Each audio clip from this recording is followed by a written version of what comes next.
Dusoma mu gitabo cy'umuhanuzi Daniyeli. Jewe Daniyeli numvise iri jambo ry'Umukama umunsi umwe. Mikayeli umukuru w'abamarayika azohaguruka, niwe ahagarikiye igihugu cyanyu. Hazoba urwimo rutari bwaboneke kuvaho intara zibereyeho, ariko icyo gihe igihugu cyanyu kizorokoka. Ni ukuvuga abanditswe bose mu gitabo cy'Imana. Benshi mu bazoba basinziriye mu kuzimu bazokwikangura, bamwe bikangurire ubuzima bw'amahoro, abandi bikangurire kumaramara no guteterwa imyaka n'imyaka. Abitonzi bazasayangana nk'izuba ryo ku mutaga, abazoba babaye intungane mu makungu bazoca ibibatsi nk'inyenyeri imyaka n'imyaka. Iri ni ijambo ry'Imana. umwe Yesu yabariye abigishwa be ati, muri nyaminsi ayo marushwa mvuze ahavuye, izuba rizodonyera, ukwezi ntikuzoba kukibonesha, inyenyeri zizokoragurika ziva ku ijuru, ububasha bw'ijuru buzonyiganyiga. Niho rero muzobona Umwana w'umuntu aje mu bicu, afise inganje n'umunahazwa bwinshi. Azoheza arungike abamarayika biwe gukoranya abatowe mu nkiko zose z'isi, iyo isi n'ijuru biva bikagera hose. Igiti cy'ifigiye cobibagerekeraniriza, iyo amashami yaco atoshe, amababi akanaga, muca mumenya ko iremba riri hafi. Niko kuko nimwabona ibyo byose bishitse, muramenya ko Umwana w'umuntu yashitse ari kw'irembo. Nukuri ndabibabariye, urugwaruka ntiruzohera ibyo byose bitaraba. Ijuru n'isi bizoteba bihere, yamara amajambo yanje ntazohera. Ariko umunsi warwo be n'isaha nta n'umwe awuzi, nta n'abamarayika bari mw'ijuru, nta na Mwana nyene, Data gusa niwe abizi. Wakire kandi ushimagize inkuru nziza ya Kristo.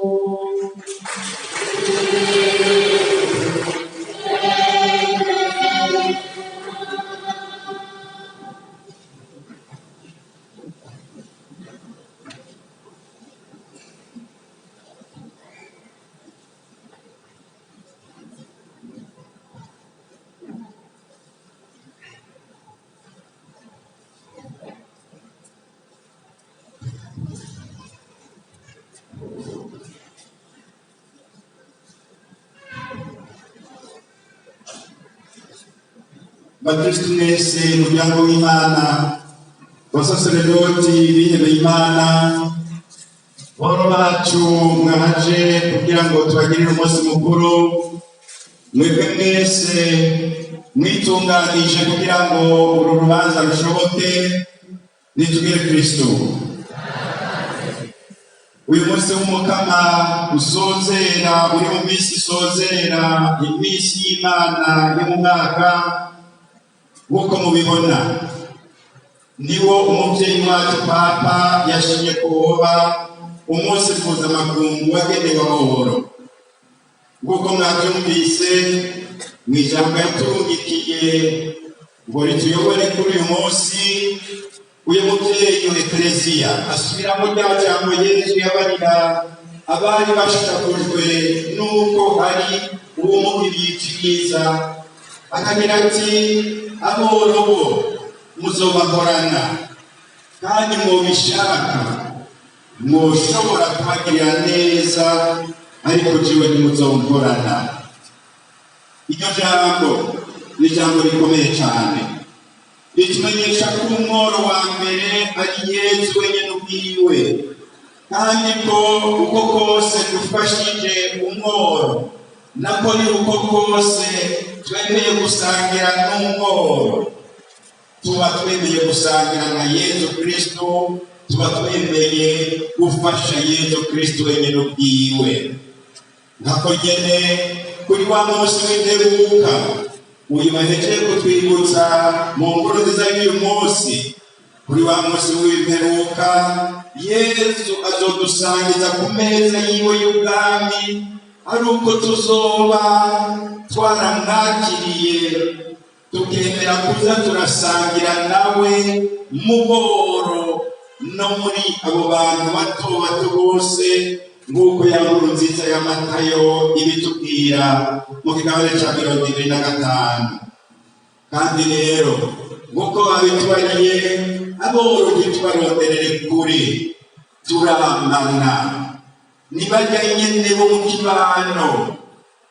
Noneho burya aboro bari kw'ishi, barabakenutse amatungo yo ngaha kw'isi, ngomore ntibamenye ko ari aboro, mugabo nabo nyene ari aboro, kuko baba ari bakene mu vy'imibano myiza, bataba bakene mu vy'umutima, ntibamenye Imana, ntibubahe Imana. Abo bantu n'abakene mbere, novuga nti ubukene bwabo buzohava bubaheza mugaheza, kuko ubutazi Imana, ubutemera Imana, ubudafasha Imana, uyo rero ubukene bwiwe ni bubi cane. Abo bose rero n'aboro dukwiye kuza turitwararika mu kuraba amavuta twoza turabasiga ngo bagumane iteka ry'abana b'Imana. Ariko kandi mu kutubwira ati kandi mwobishaka mwoshobora kubagirira neza, Papa agomvye kuduhimiriza ngo tubone ko aboro twabana, ngo twitwararike rero kubafasha mu kubagirira neza, ngo twitwararike kugira wa mutima wo gusangira nabo ivyo Imana yaduhaye. Uyu munsi turahimbawe nuko turi kumwe na bamwe muri abo bakene tubwirijwe gufasha, tukabwirizwa gusangira nabo. Turahimbawe nuko muri iyi ndwi yose mwashoboye kubasabira, twashoboye kubasabira ngo Imana igume ibireneshereza, kandi kugira ngo haboneke n'abantu baza barabereka urwo rukundo rw'Imana mu kuza barasangira nabo. Turahimbawe mbere ko hari n'abashinzwe amagara y'abantu bashoboye kuhatubera bakitanga, kugira ngo abo byari byagoye ko bo kwipimisha bakivuza indwara zimwe zimwe bashobore kwivuza. Imana nibandanye baduhezagirira, ikuze muri bo uwo mutima wo kurondera gusangira nabo bose bari mu bukene, ikuze muri bo, ikuze no muri twebwe umutima wo kumenya kuza turitanga ngo abandi bashobore gukira, abandi bashobore kuronka iteka nk'uko na Yesu yabigira akenga kw'isi. Kuri uyu munsi w'Imana mpuzamakungu wagenewe aboro, ijambo ry'Imana ritubwira twese, aboro n'abatari aboro, ivy'umunsi w'imperuka nk'uko muvyumvise mu nkuru nziza. Twese iryo jambo ry'Imana riratwerekeye, rigomba kuduhanura. Mu nkuru nziza bavuze bati, muri irya misi ayo makuba aheze, izuba n'ukwezi ntibizoba bikibonesha, ibiyengeri navyo bitangure gukoragurika. Niho rero bazobona umwana w'umuntu aje ku bicu n'ububasha be n'ubuninahazwa. Ayo majambo Yesu yayavuze ngo adukebure, yaravuze ngo adukebure ntitwigere turiyoberwa. Hari abantu cane cane iyo babonye yuko ibintu vyabereye kuri iyi si, bahama bakibaza yuko bazokwama kuri iyi si. ntibamenye yuko ibyo bafise byose hazogera igihe bigahera ngo n'ibinyenyeri byo ku ijuru bizokoragurika. Ntitwigere rero twiyoberwa, erega ibi byose tubona kuri iyi si hazogera igihe bihere. N'amajambo kandi atwigisha ko ibiza biraba byose, harimo n'ibinyene by'amahano n'ibitera ubwoba, ari nk'ibimenyetso by'ibihe Imana iduha kugira ngo tumenye ko hari umunsi w'urubanza uzoshika, kandi urwo rubanza ruzofatira ku kugena umuntu azoba yabayeho mu kwemera Imana, mu kuyizigira muri byose, mu kuyikunda no mu kuyikundira abayo, cyane cyane aboro, abarenganywa n'abato bato bose. Ntitukiyumvire uyo munsi nk'umunsi mubi uteye ubwoba, abanamba, kuko Imana izoba ije si Imana mbi, ni Imana nziza, n'umubyeyi yaturemye adukunda. Imana yonyine ubwayo yamenye iraturemesha, ikabitwibutsa ati jewe ndabafitiye imigambi myiza, imigambi y'amahoro, nimwantabaza nzobumvira. None rero twabe twitegurira uwo munsi nk'umunsi mwiza, kuko n'umunsi waho tuzohura tukagwana n'umubyeyi aje kudushikisha mu birimba vyiwe yaduteguriye. None rero bakristu nitubeho tugaturatabaza iyo Mana muvyeyi mwiza, kugira ngo uyo munsi uzotubere mwiza koko. Uburyo nabwo bwo kubaho dutabaza Imana ni ugufata inzira umwana w'Imana yatweretse wenyine ubwiwe. Ni inzira izira ikibi, ni inzira y'ukubaha amabwirizwa y'Imana yose, ni inzira y'urukundo, ni ya nzira Papa yatwigishije, yatwibukije y'ukurondera gusangira na bose iby'Imana yadusangije. Erega ibyo dufise twame tuvyibuka, nta n'umwe yabivukanye. N'igihe bagira ngo hari abavukana imbuto harakabirya, mwese murabizi. Nta n'uvukana izo mbuto ngo azoba umwami, na kabirya gusa.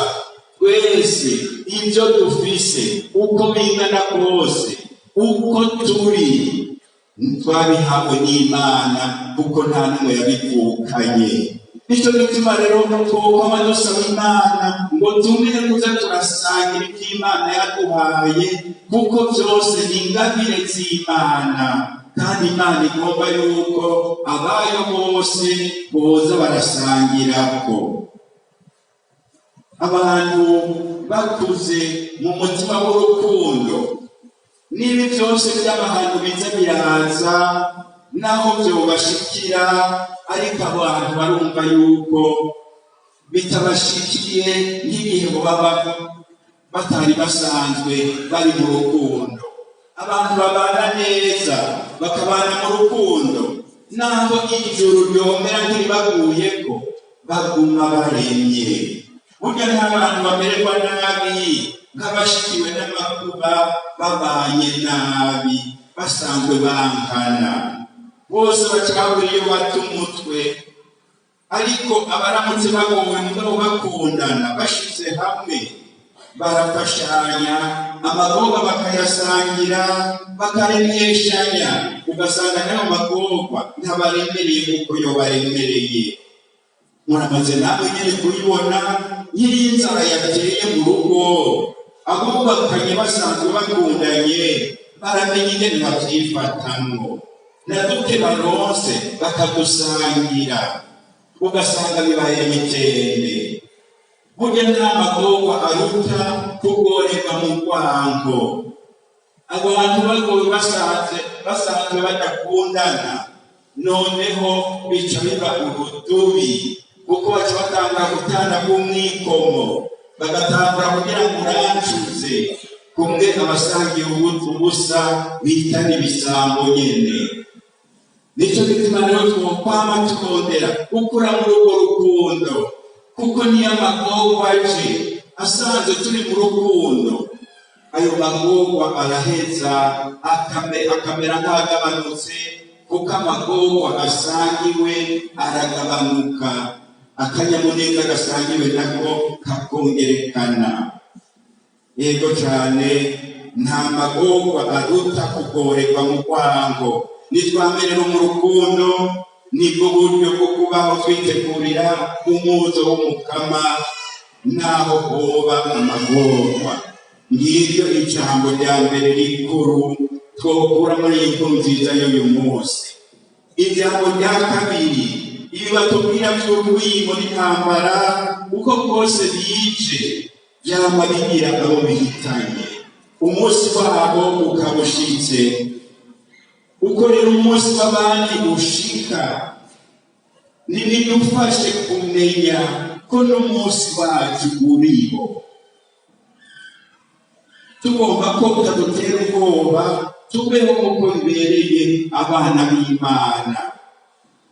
Hariho abantu babonye hari ibishikiye abandi baguma bibaza ngo bizoshikira abandi. Turabona abantu bariko baritaba Imana, bariko barahwera, bariko barapfa. Twebwe aho kuca twigarukako ngo tumenye yuko natwe uwo munsi uzoshika, ukamenya ivyo bintu ntibizokwigera bidushikira, uko n'ukwiyoberwa. Yesu ati ibyo byose muza murabona nibibatume namwe hagira icyo mwibwira. Nibyo by'uyu mugani wifitiye ngo mwebwe murazi kubona ibimenyetso, murashobora kubona igiti yuko cyacuritse mukaca mumenya muti tugeze muri iki gihe cy'umwaka. Ati none uko mumenya kurabira ku bintu byo mu buzima bwa misi yose, mukaca mumenya icyo bigomba kuvuga, ni kuki ibimenyetso Imana ibaha nabyo bitobatuma muza murisubirako ngo mubeho mwiteguye. Ijambo rya gatatu bati ivyerekeye uyu munsi n'isaha nta n'umwe awuzi, ni Data wo mw'ijuru gusa awuzi. Bakristo, murazi yuko ibihe byose kandi mu bihugu byose hama hari abantu bazi guhendahenda abandi, bakagenda bakabwira ngo umunsi w'umuhero ngo turaza aho tushikira, kandi ikizogutangaza abantu bakabakurikira ngo barabizi. Nabwo bimenya gute? Na Yesu yaravuze ati uwo munsi jewe sindawuzi, sindawubabwira, uzwi na Data wo mw'ijuru gusa. Kandi akabona bibaye gutyo. Mbega nguko yo muba muzi umunsi muzopfirako. Namwebwe mwese muri ngaho murazi yuko twese tuzopfa. Aha twese tuzopfa. Ntimugire ngo tukazabacira iminsi, numumenye yuko mu kwemera kwacu turazi yuko twese tuzopfa. Iyo muba muzi umwe wese ati jewe nzopfa hirya y'ejo, uwundi ati nzopfa mu myaka 5, uwundi ati nzopfa mu myaka 90, ndababwiye ubuzima bwoca buhagara. Kuko hari abantu bagumana ubwoba, ariko bagira ati wa munsi umagushika, ubundi nawe yigore bati reka wa munsi uzoshika ryari, ugasanga byose bitubereye amagorwa. Imana rero yagize neza kutarinda kututimbisha umutima ngo twirinde turagira ngo muse turawuzi. Imana niyo yashimye kubigumya mu mabanga yayo. None rero tugomba kwitegurira uwo munsi, ntituze kubaza bamenye ngo mbega n'ibyari ngo nishari iyihe. Nitwame twiteguye, twame turi maso, nico Yesu Kristo yatubwiye cyonyine. Burya murazi umwana akunda kwamba afise umutima usimba yuko abavyeyi bahava bagaruka, ni umwana ataba ariko arakora icyo ababyeyi bamusabye gukora. uwo rero yaba arashobora no kurerekesha abandi bana ugenda murabe mwabona baje mucyo mumbwira, ni ukugira ngo areke gukora ibibi yareka arakora cyangwa areke kwikoza utwo yareka yikoza. natwe rero kenshi tugira umutima usimba ngo mbega uwo munsi umwe uzoshika ryari, kubera yuko nkumbure natwe twikoza utwo twikoza atari icyo Imana yadutegetse gukora.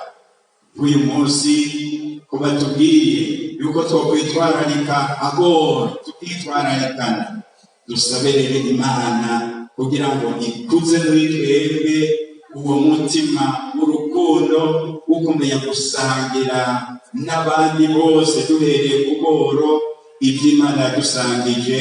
Gutyo rero uwo munsi niwashika usanga turiko turasangira na bose ibyo Imana yadusangije, Imana izokigira iti nimushike bane ba data mu bihimba nabateguriye kuva isi itararemwa. nibyo ndabipfurije mwese mu myaka muzoshengera muze mwumva ako kajwi k'Imana data ati shika. mwami murabanje ntimugire ubwoba. Amen.